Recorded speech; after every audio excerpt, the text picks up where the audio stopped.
बर्तमान आम जिला जाजपुर रे डायरिया महामारी रूप नहीं किंतु रूप नहीं पारे कारण बर्तमान वर्षा दिन इन्फेक्शन बहुत शीघ्र ग्रो कर जाए। आम जदि चाहिबा केयरफुल होबा कॉन्शियस होबा तले एठू एबे ठारू आमे एक रोकी दे परिबा सब आम हाथ रे अछि।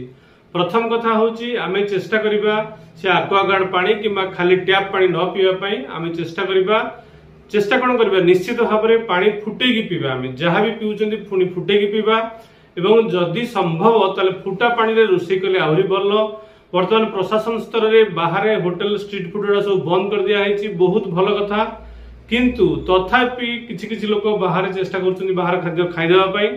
सबुठारु बड़ फास्ट ग्रोइंग इन्फेक्शन होची बाहर खाद्य और पानी पाई तेणु बाहर खाद्य बिल्कुल भी खाइबानी आउ पानी फुटेकी पीवा। जदि आपनकर डायरिया स्टार्ट होची पेट टिके एपट सेपट होची ताहले किछि लोक खामखियाली कर दोचंती मेडिसिन स्टोर रु पचरे कि मेडिसिन टे खाई दोचंती जा फल कि तंकर लेट हे गेले इन्फेक्शन बहुत बढ़ी जाउची। मो पाखरे खबर अछि जे लोक 7 दिन 8 दिन धरि हॉस्पिटल एडमिट हेलेनी सेमानकर भलो होनी जन लोकंकर।